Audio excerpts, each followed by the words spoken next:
Hey guys, how's it going? It's me, Myogi. Welcome to my first ever playthrough of Need for Speed Underground. I'm riding the nostalgia train for the moment. Cause for some weird reason, I'm having some writer's block. Hold on, let me just remove some things first before we get started. I'll be right back. Okay guys, I'm back. Sorry about that. I just need to do some settings and I need to remove the music. Copyright wise. Anyway, so yeah. I'm running the nostalgia chain for the moment because I'm experiencing some writer's block for Fujin. I'm also working on the manga at the same time, trying to force myself to, it sucks. Trying to force myself to, write up the rest of Viaggio Grande 4, mainly the artwork. I already had the script out and everything. Anyway, so, this Need for Speed Underground was one of the crown glories of, EA games. Especially when they diverted to the PC, trying to change their usual route of exotics, hot pursuits, and daytime cities and circuits. Now they're going for the underground community, normally hosted by the Japanese cars and everything. Alright, let me just go through while we talk about it. Oh right, forgot, dang it, I forgot about the controls. Stupid. I'll be right back. Okay guys, I'm back. I'm sorry about that. I can never get myself to drive it automatic ever again. That'd be like... Okay, alright, let's go. Welcome to Underground Mode. Your racing career starts here. Take on the toughest drivers of the street and prove you are the ultimate racer. Winners earn cool unlocks and upgrades. Losers go home. Well, that is motivational.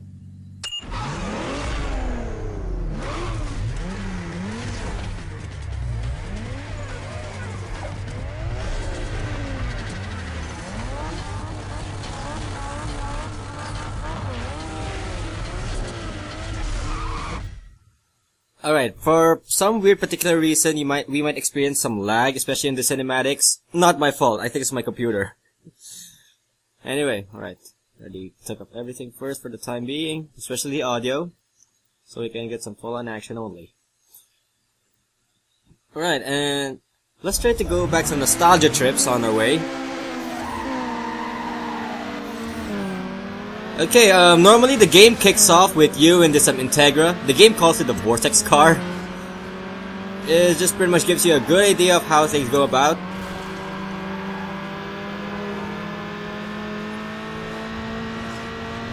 I don't think not much is gonna happen on this point of the game. Actually, I already gone through around the 80% mark of the game in my other account. You saw it earlier in the title screen. It's just that, on that entire recording of mine, I tried no commentary with the music on. I really can't get myself... When I tried initially with the commentary, I can't get myself to talk much because of the music. Some of the music was too awesome, the other ones was just meh. And I really can't, you know, say much whenever I'm doing such. And yes, there's a character cap on the name, so I can't write fully Myogi Warrior 34 games as much as I want to. Oh, that was close.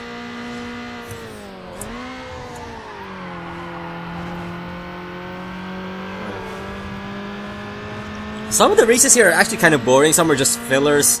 The other ones are what we need to look about. Oh, by the way, I'll try my best not to use the nitrous. I'll try my best. Excuse me. Though at some parts of the game, they might require me to, use the nitrous. By the way, guys, can you post in the comments, would you want me to continue the playthrough with stability control or no stability control? Until you guys say anything, I'll try with stability control for the benefit of those wanting.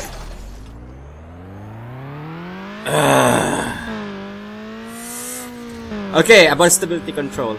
What I want to say, if you guys want me to use stability control with the game on, although it does makes it more challenging, so to speak, but I really can't say much if it does or does not. By the way, that second crash was intentional because of that.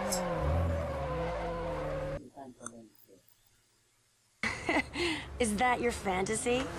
Look, that's Ed. Take a good look, man. He's a winner, and winners get mad respect. It ain't just about the car, it's about the attitude. It's mostly about the car. By the way, that girl was Samantha. So which one of these is your car? Okay, After the first race, you don't get anything, not even a prompt saying you won the race or anything like that. You get directed into the car selection screen. You have a good choice of okay, let me do the classifications. You get a good choice of C and D class vehicles. You start off initially shown the Volkswagen Golf GTI. No, as much as you want it, it is not the R32. Then there's the all-famous Honda Civic. If you watch the Fast and the Furious, this is the car that Dom Toretto used at the opening of the film when they're doing their heists. Obviously in black. If it's not this, I might be referring to the EG. I can't remember much. The Peugeot 206 is one of the most, like what I read in the walkthroughs, one of the odd cars that they introduced into the game. Yeah, it's a hatchback. The advantage of this is the compact body, and you don't slam into anything much. The body's, yeah, like I said, the body's relatively small. You can go to almost any small segments of the game or on the track or try to pass others. But like I said, it's awkward.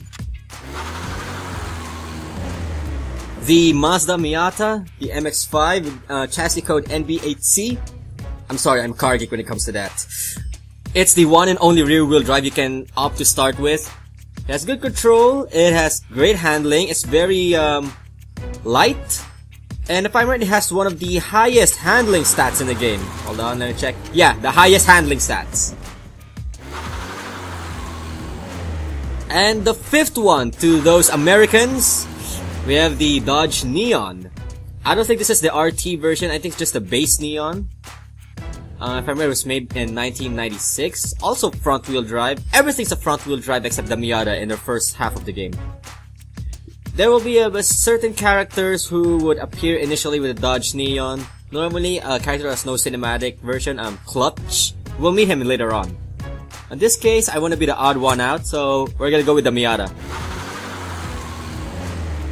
And at the same time, I'm gonna theme this along based on my Supido characters. If you read through the Akiyama Chronicles epilogue, there's only one Miata driver there, and that's Haruhi Sato, Keisuke Mamoru's girlfriend. So we're gonna go as her.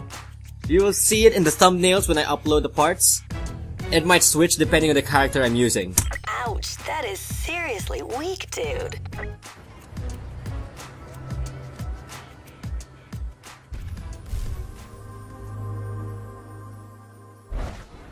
Hey, loser.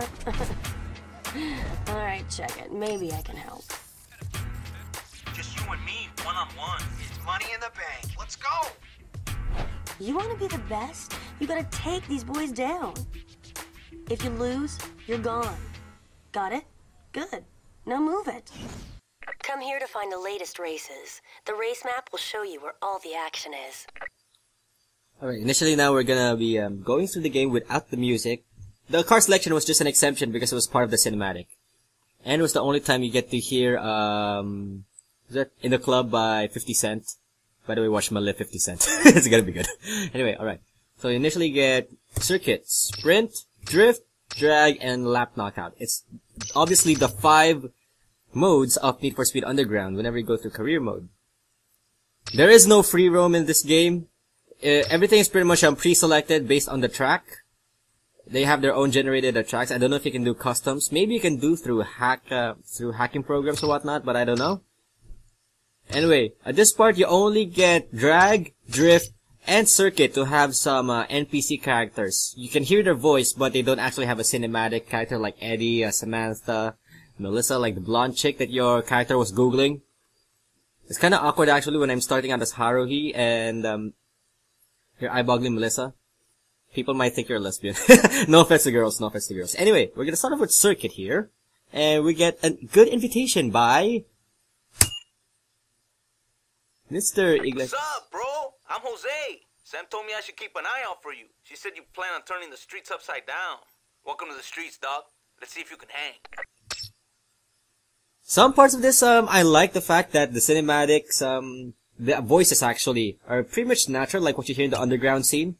Like a while ago, it was a good, I don't know if it's East Coast or West Coast. I'll just ask the Americans. The East Coast greetings of those especially on the night scene. Yeah, Jose did a pretty good job. I don't know about his voice actor though. Right. So in the first leg, also by the way, I'd like to let you guys know that your opponents, they're not random. Even if you try a different card, they're pretty much pre-selected as well. We'll go to the rankings later to find out how it goes about. Anyway, first circuit, you get faced up against a Pojo, a Neon, and of course Jose in his Golf. AIs randomly go to shortcuts like you do. And yes, I am gonna do it in hard mode. I like to torture myself. So if you want me to torture myself further, tell me to turn off stability control, I'll do it for you. Right. The first race is relatively easy. It's a flat out run, no traffic. You'll experience traffic later. So you need just to go 2 laps around the Olympic circuit. It's one of the most common circuits you'll need to go. It's pretty much like Gran Turismo's high-speed ring. And yes, the car is this slow, 175. I tried with a Civic early on. You actually start out with absolutely nothing.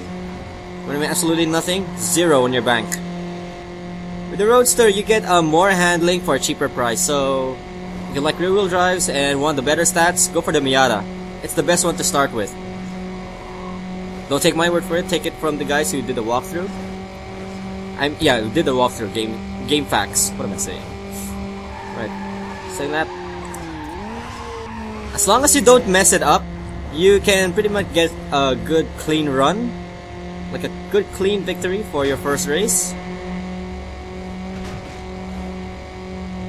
And the shortcuts, you don't necessarily have to go through them. Some shortcuts are deliberately making the game even harder for you because of their positioning, though you will get shortcut points. Funny how Jose suddenly fell back. I think he crashed a while ago. There are also some characters here that you need to look out for, and I'm not referring to the story mode characters, I'm referring to the guys who are just fillers in the game. Like in one race, later on halfway through, you need to be dealing with a Celica, a 206, and a Sentra. The 206 is the guy you need to look out for. He's gonna be totally hard, and it's a lap knockout. So if you're not careful with your car choices, you're gonna get owned. Anyway, that's it for the first run. And we'll just wait for the prompt, and we're gonna continue this in part 2. It's a bit boring without the music and all. Let me see if I can actually get some good audio prompts from YouTube, and we'll see how things go. Just trying to find the bank.